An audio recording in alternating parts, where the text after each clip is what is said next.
ہمارے استاد قاری بھی جب سمجھاتے ہیں تو ماشاءاللہ ڈنڈے مار مار کے ڈنڈے میں بھی تیل لایا ہوں چنگی طرح ٹک کے پوے. میں نے طالب صاحب جو ہمارے سپرنٹینڈنٹ تھے سینٹرل ماڈل اسکول میں، سب سے زیادہ میں نے ان کی مار کھائی. وہ ایسے ٹکا کے مارتے تھے نا، ایک ہاتھ یہاں رکھتے تھے اور اتنا بڑا ہوتا تھا سیف جس میں وہ سوٹی پڑی ہوتی تھی. اور خالد میلہ میرا جگری یار 55 سال سے میری اس کے ذمہ ہوتا تھا ڈنڈا نکال کے لانا، تو ڈنڈا لانے والا میرا یار ہوتا تھا، اور وہ ایسے اندر اتر جاتا تھا وہ ڈنڈا، اور ہماری ہائے ہائے ہوتی تھی. لیکن وہ ایک دم ہم فلم دیکھ کر آئے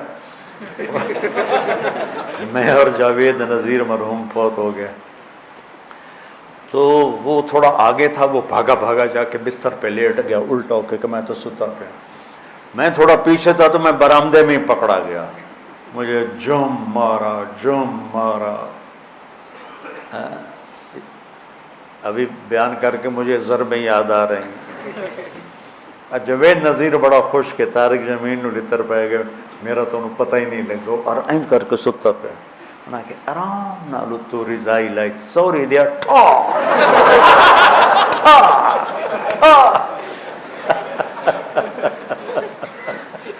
یہ بہت غلط طریقہ ہے، بہت غلط طریقہ، پتہ نہیں کہاں سے آ گیا. دینی مدرسوں کا بھی یہی حال ہے، اور یہ اسکولوں کا بھی یہی حال ہے، اور ماں باپ کا بھی یہی حال ہے کہ ماں باپ اپنی بات اتارنا چاہتے ہیں ڈنڈے کے ساتھ، شدت کے ساتھ، سختی کے ساتھ.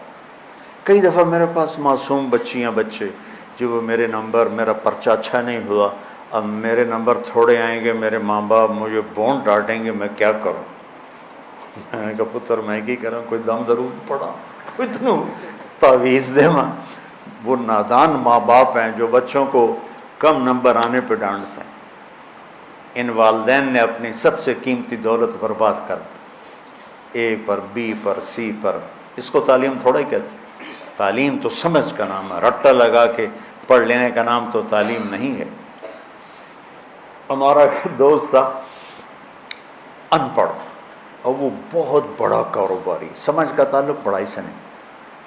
تو اس نے کپڑے کے شرٹس کی دکان کھولی، تو اس کی بیوی پڑھی لکھی تھی. اس نے کہا دیکھو 1 shirt for 1 pound and 3 shirts for 2 pound. اے تو یاد کر لے، جڑا گاہ کب تو انہوں اے آکھنا ہے. ٹھیک ہے. اب ایک عورت آئی، وہ راستہ بھول گئی تھی، وہ اس کے سٹور میں آ گئی،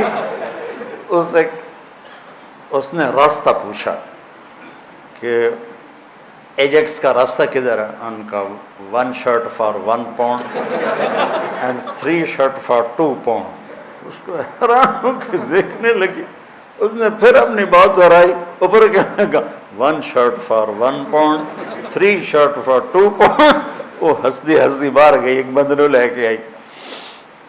اس نے اس کو بتایا تو اس نے کہا یہ تم سے شرٹ نہیں خرید رہی، یہ بھول گئی ہے، تم سے راستہ پوچھ رہی ہے، اور تم اسے 1 shirt for 1 pound بتا رہے ہو. تو یہ کہہ رہی ہے کہ اسے کہو میرے گھر آ جایا کرے، میں اسے مفت میں انگریزی پڑھا دوں گی.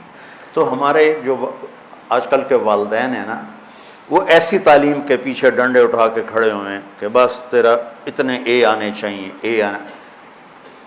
اچھے انسان بنے، رزق یہاں لکھا ہے، ڈگریوں پہ نہیں لکھا ہو.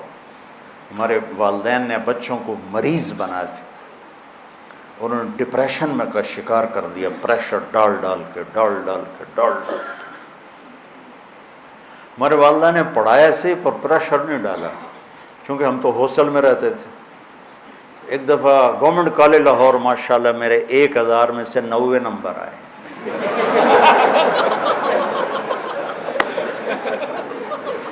مجھے کوئی پرواہ ہی نہیں تھی. وہ تھا کالج کا امتحان، مطلب اوپر بورڈ کا نہیں تھا، کالج کا امتحان تھا. تو وہ بھی ایک بڑی عزت ہوتا ہے. میں بڑے فخر سے بتاتا کوئی ہے جندے 1090 آئے ہوں، میرے آئے. تو ہدایت ہوتا ہے کسی کو پیار محبت سے سمجھا کے انجام بتانا. ہمارے بچے تو ذبح ہو گئے اسکولوں پر اور پڑھائیوں پر اور ٹیوٹر اور ٹیوشن سینٹر. ان بیچاروں کی جو پنپنے کی عمر تھی، بڑھوتری کی اور عقل کی گروتھ کی عمر تھی، وہ ساری برباد ہو جاتی. پھر جو ہی سر نکالتے ہیں نافرمان ہوتے ہیں، چونکہ ان کے جو نیورونز ہوتے ہیں وہ 3 سال کی عمر میں اسکول جاتے ہیں، وہ جلنا شروع ہو جاتے ہیں. اسی میں پیچھے سے کرنٹ زیادہ آ جائے تو یہ پھٹ جائیں گے، ٹوٹ جائیں گے. جب 3-4 سال کے بچے پر کتابوں کا بوجھ لادا جاتا ہے، پھر ماں باپ کا پریشر ہوتا ہے، تو ان کے نیورون کہتے ہیں دماغی سیل، وہ جل جاتے ہیں، پھٹ جاتے ہیں. پھر جو بڑے ہوتے ہیں نہ ماں باپ کی سمجھتے ہیں نہ کسی اور کی سمجھتے ہیں، وہ اپنی کرتے ہیں، اپنی موج میں ہوتے ہیں. ہدایت محبت سے، پیار سے کسی کو بتا دینا، آگے وہ لے لے تو ٹھیک ہے، نہ لے تو میرا ذمہ ختم ہو گیا.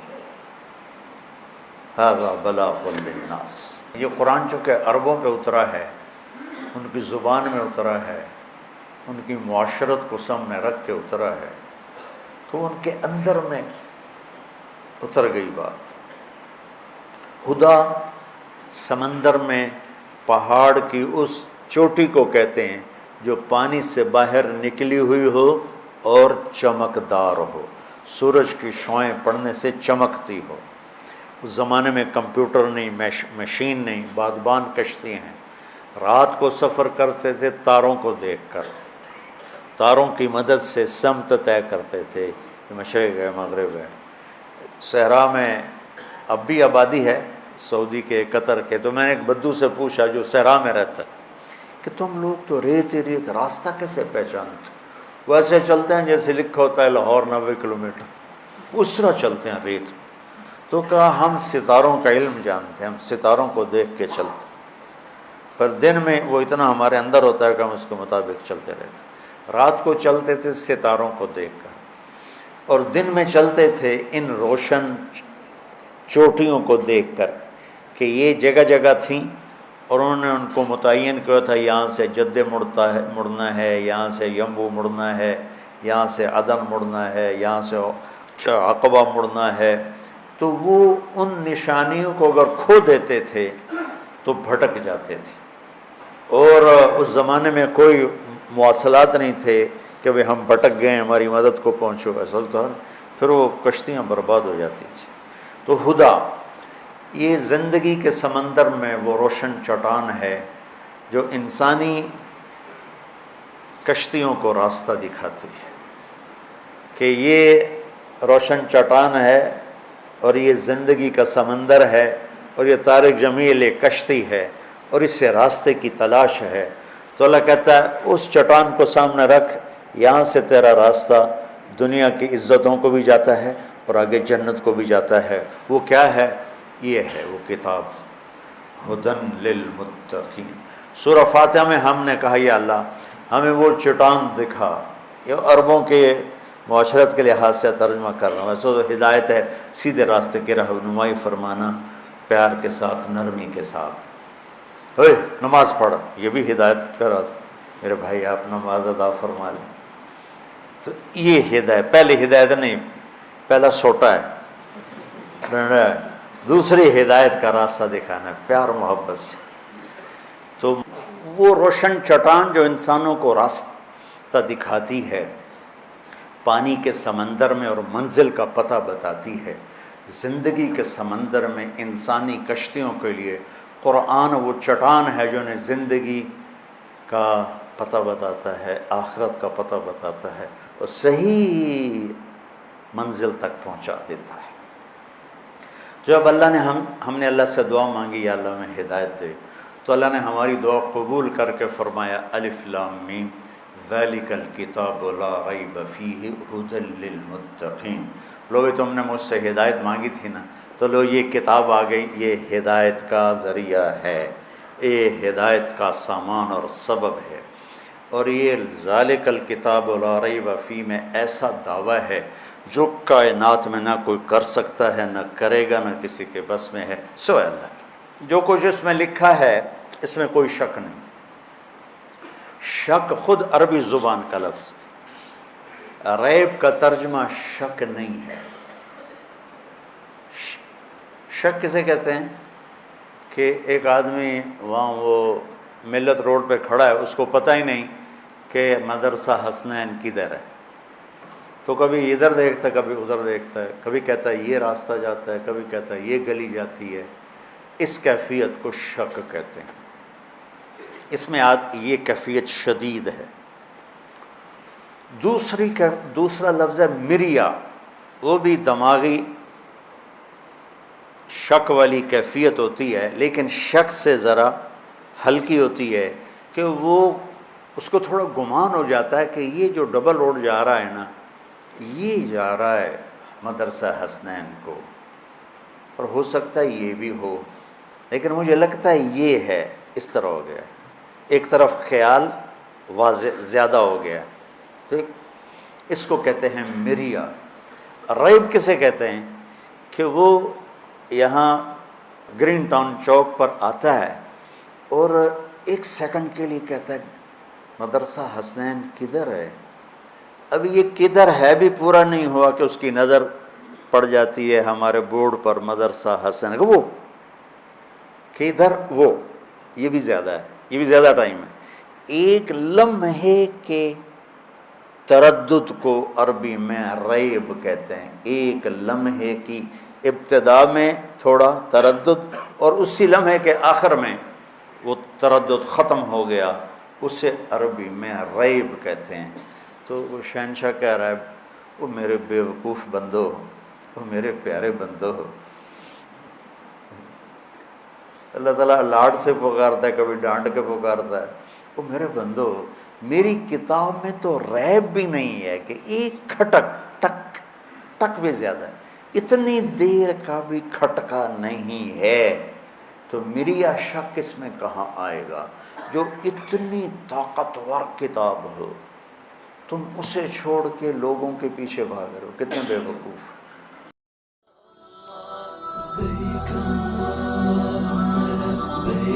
لبيك لا شريك لك لبيك إن الحمد والنعمة لك والملك لا شريك لك لبيك لبيك اللهم لبيك لبيك لا شريك لك لبيك. The month of Dhul Hijjah is one of the holiest months of the year. لك والملك لا شريك لك. It is in that month that the Prophet delivered his last sermon. Also in this month, Muslims from all over the world travel to Mecca to complete the pilgrimage. The pilgrimage is one of the 5 pillars of every Muslim shahada.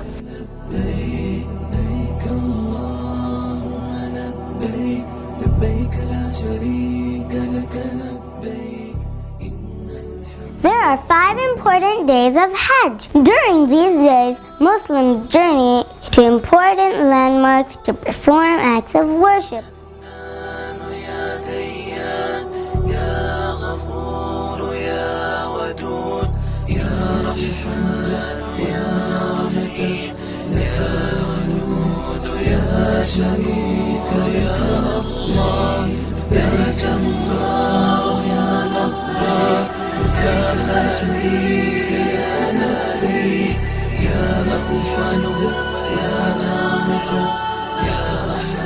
On the first day of Hajj, when you arrive in Mecca, you must perform a ghusl and make intention by saying, Labbaik Allahumma labbaik. لبيك لا شريك لك لبيك إن الحمد والنعمة لك والملك لا شريك لك. لبيك إن الحمد والنعمة لك والملك لا شريك لك لبيك لبيك اللهم لبيك لبيك لا شريك لك لبيك إن الحمد والنعمة لك والملك. Next, you should perform the welcome tawaf, which is to walk around the Kaaba 7 times. And you should perform the sa'i. The sa'i is the remembrance of the story of Hajra, who ran between Safa and Marwa looking for food and water for her son Ismail.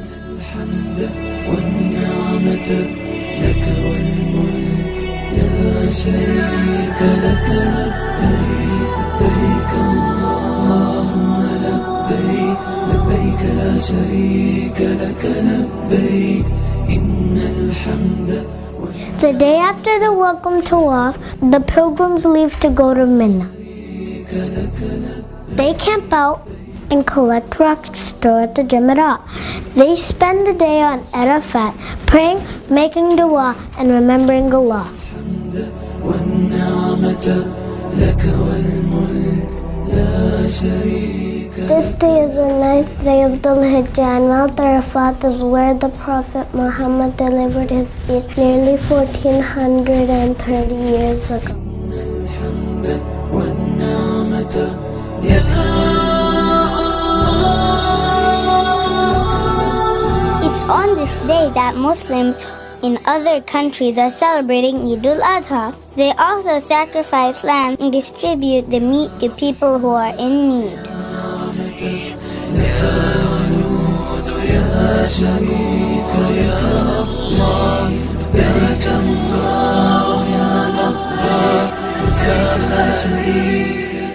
To complete the rites of Hajj, Muslims must stone the 3 Jamarat.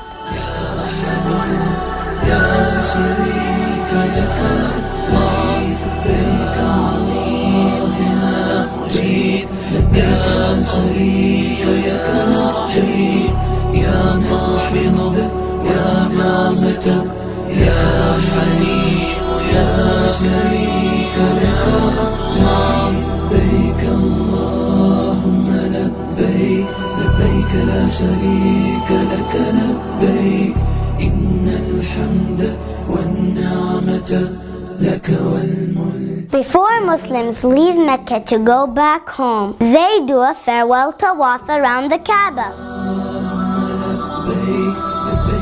This is usually a very emotional time for the Muslims. Because the cost of Hajj is so expensive, many people will most likely be able to visit this holy house only once in their lifetimes. لبيك لا شريك لك لبيك إن الحمد والنعمة لك والملك لا شريك لك لبيك لبيك اللهم لبيك لبيك لا شريك لك لبيك إن الحمد والنعمة